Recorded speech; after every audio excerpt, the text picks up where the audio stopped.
Imini yesabatha ibenhle kwabangcwele. Isihloko salenkonzo sithi umoya ongcwele Uyeshua owakhuluma ngawo wehlela Kushembe. Incwadi kaJohn 16 verse 7 to 8. Kepha mina nginitshela iqiniso kufanele kuba ngihambe. Ngokuba uma ngingamuki umduduzi ngeke eze kini. Kodwa uma ngihamba ngiyakumthumela kini. Lapho esefikile yena uyakulambulela izwe ukuthi leduke kangakanani mayelana nesono nangokulunga nangokwehlulela. Amen. Noma ukuthi uShembe sekuyisibongo kodwa uShembe ligama lomprofeti uIshembe owaqanjwa nguyisemkhulu uNhliziyo. Ngakho-ke kule ntshumayelo uma ngikhuluma ngoShembe ngiqondise umprofeti uIshembe ukuthula kube kuye. Kuningi ukuphikisana kokuthi umoya ongcwele njengokuloba kaJohn 16 ungubani. Kodwa lokhu kuphikisana kwamabandla akugxilile ekutheni uYeshua wathini.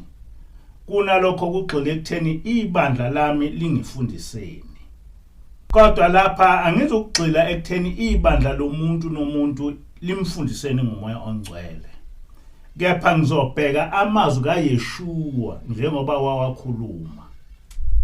Kule nkulumo engenhla uYeshua wakhuluma ngomuntu oyedwa. Umuntu obuye abe ngumoya. Wathi ukuze lo muntu eze emhlabeni kumele yena abuyele ezulwini. Uthi-ke uYeshua kunifanele ukuba ngihambe. Ngokuba uma ngingamuki umduduzi ngeke eze kini. Okwesibili uthi uYeshua lo muntu uyoqondisa inkolo kaJehova. Uthi-ke uYeshua lapho esefikele yena uyokulambulela izwe ukuthi leduke kangakanani mayelana nesono nangokulunga nangokwahlulela. Kubalekile-ke ukuthi uma ufunda imibhalo ungayihumushi ngokuthi ibandla lakho likufundiseni, kodwa ngokuthi wena njengoba ufunda uzwane. Usithathe ngokuthi awukholiwe bese uzibuza ukuthi ngokuzwa kwakho uthini lo mbhalo. Ngiyimanje obonjeni ngahlangana nendoda yakwaHlophe. Lo mnumzana wangixoxela indaba eyisimanga engifisa kube bonke abantu abakuthanda ukukholwa ngokweqiniso bayilalele kahle. uHlophe ngwaseSwazini esigodini sasezingeni kuHhohho district. Wazalwa ngo-1918. Uthi kwathi ngo-1930 eneminyaka engu-12 eluse izinkomo edlelweni kwehla umuntu emkhathini. Lo muntu wayegaxe abafana ababili emahlombe akhe. Lo muntu wayesekhuluma naye ethi, "Mfana uyothi ma usibiza uthi singoba baba sezulwini. Ileyo ndlela oyosazi ngayo." Wabe sekhomba isikole eseNazarene Mission. Ethi uzohamba uyofunda kulesi sikole. Yimina engizosala ngikwelusela izinkomo. Nempela uHlophe izinkomo wazishiya kulo baba wasezulwini. Waya ukufunda kulesi sikole athunyelwe kuso. Njalo lo baba wasezulwini afike athi uHlophe akayi esikoleni eNazarene Mission. Yena bese esala elusa izinkomo zakubo. Ngelinye ilanga uthi uHlophe wabona sekufika isistela kubo ligibele ihashi. Lathi lizomcela ukuba eyohlala emission ukuze athole ithuba lokufunda ngoba bayabona ukuthi uyakuthanda ukufunda. Bavuma ekhaya nempela wahamba wayofunda esehlala eNazarene Mission. Esesemishini wayefunda ekseni emini aluse amathola asemishini. Wagcina esekholwa kuleli bandla. Kodwa uthe esethi uyabhajadiswa wafika lo muntu. Wathi cha, awuzubhajadiswa wena lapha. Ngoba yimina engikuthumele lapha. Ngoba ngifuna ukuba ube ngumfundisi wami. Awabe asabhajadiswa-ke uHlophe ebandleni lamaRoma noma abesonto engabachazelanga lutho. Uthi uhlophe lo muntu wabuye wanyamalala waze wakhula wagana. Kodwa ngobunye obusuku esemdala eseganiwe wafika lo muntu kuhlophe ebusuku kodwa engalele. Wamthatha wahamba naye wayomtshengisa indawo lapha uhlophe okumele emakhele khona umuzi. Uthi-ke uhlophe ngenkathi ehamba nalomuntu babendiza. Waze wafika kule ndawo wayikhomba ukuthi ufuna uhlophe emakhele lapha umuzi. Ekuseni uhlophe wayixoxa emndenini wakhe le ndaba alesisimanga salomuntu. Uthi akamakhele umuzi. Wabe esiya enduneni eyocela leli nxiwa kuyo. Induna yavuma. Wabuye wanyamalala futhi lo muntu. Uhlophe wabe esiya eSouth Africa eyosebenza ePiet Retief. ePiet Retief wafika futhi lo baba wasezulwini kuye ebusuku wamvusa. Wathi akabuyele eSwazini ngoba lapha eSwazini uzovakashelwa inkosi. Kumele ukuthi njalo ekseni evuke ashanele igceke alinde inkosi. Wathi uhlophe akukwazi ukuthi inkosi ingavakashela yena ngoba umuntu kazana futhi akanayo imali yokubuyela eSwazini.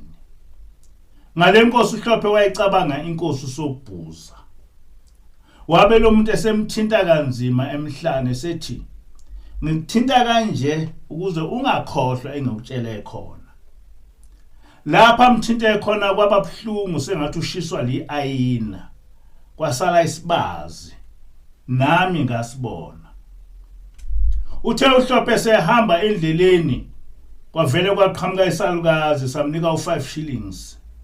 Wethuka ukuthi kwenzeka kanjani ukuthi eyinsizwa anikwe imali yesalukazi.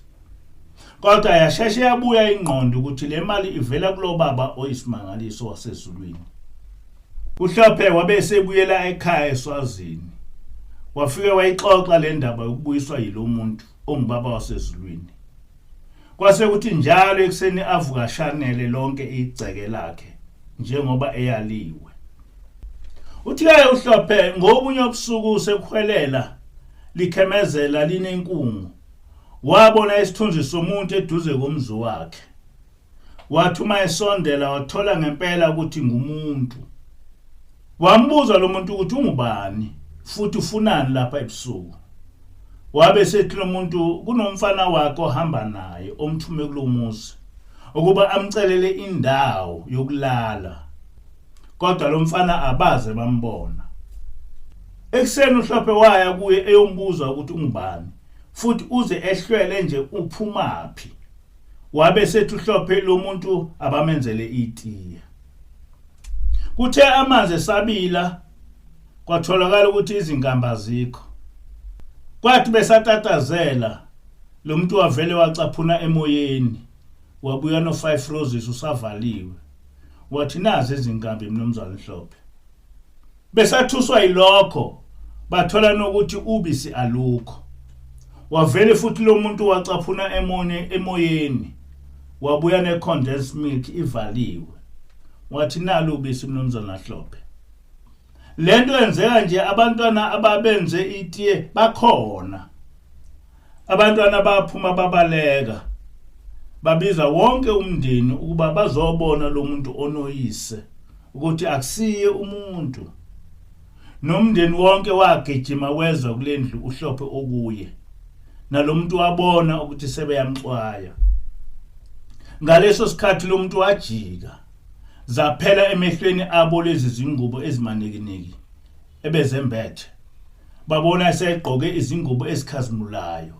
Naye seyinsizwa enhle encane ekhazimulayo.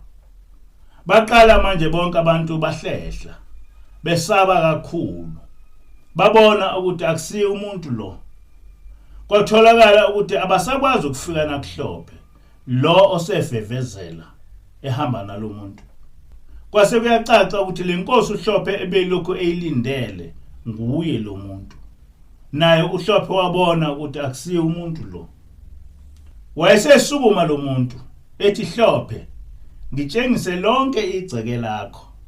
Sengijahe ukuhamba ngisaya eningizimu ngibuye ngiye enyakatho.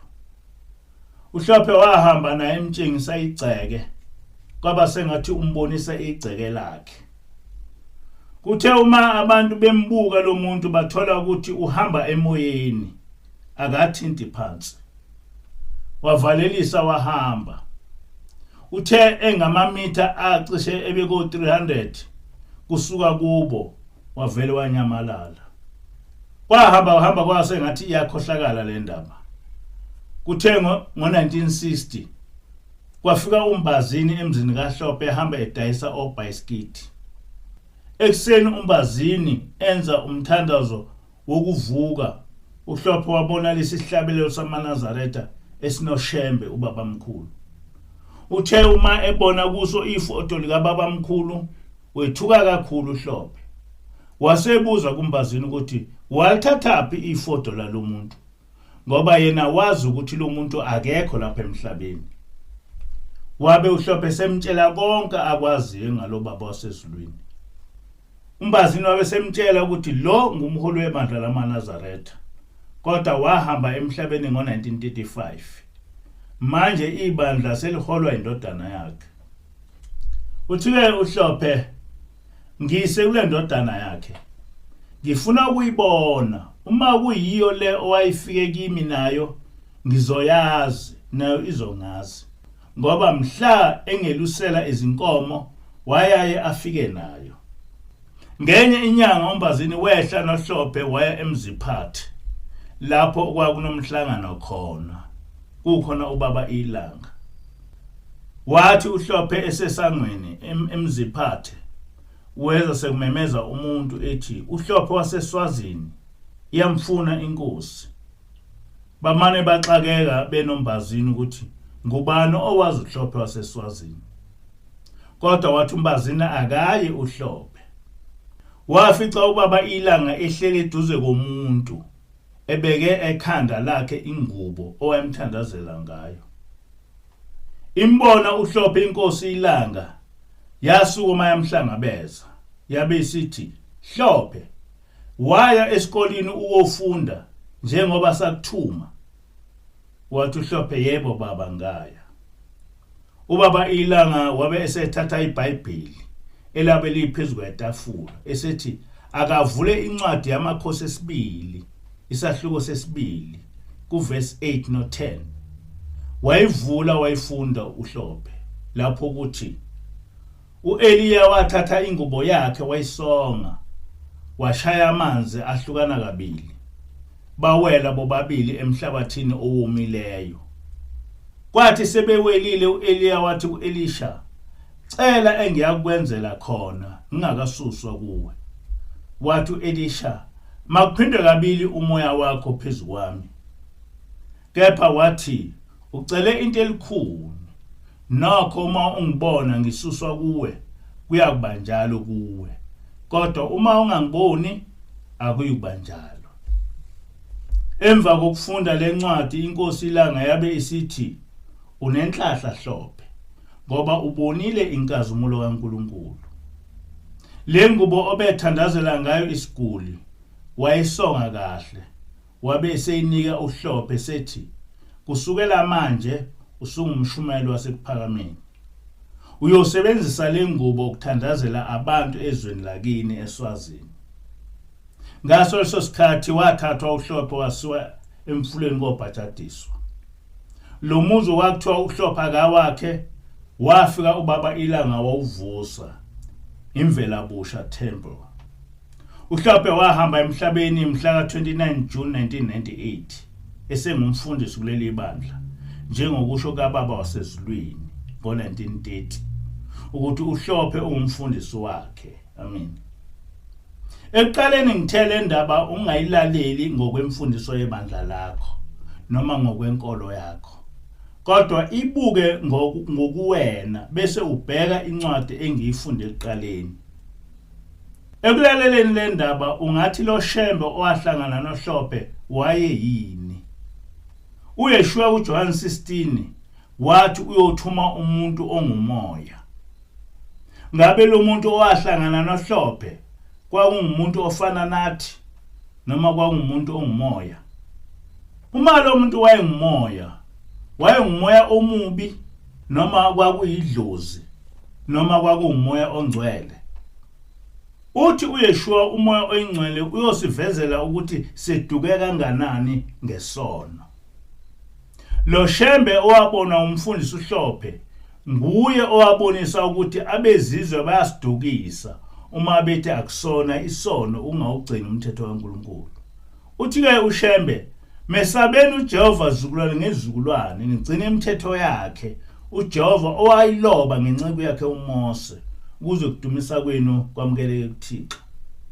Kule ndaba-ke uShembe wasibonisa ukuthi ungumoya kodwa hayi omubi noma wedlozi, kodwa ungumoya ongcwele othunywe ezulwini uvuselela imithetho kaJehova. Zonke imfundiso zikaShembe zingokudumisa uJehova nokugcina imithetho yakhe. Yikho-ke sithi uShembe umprofeti ungumoya ongcwele. Inkosi busise izwi layo. Le nkonzo iyatholakala ku Facebook page na ku YouTube othi Rempanza NCG.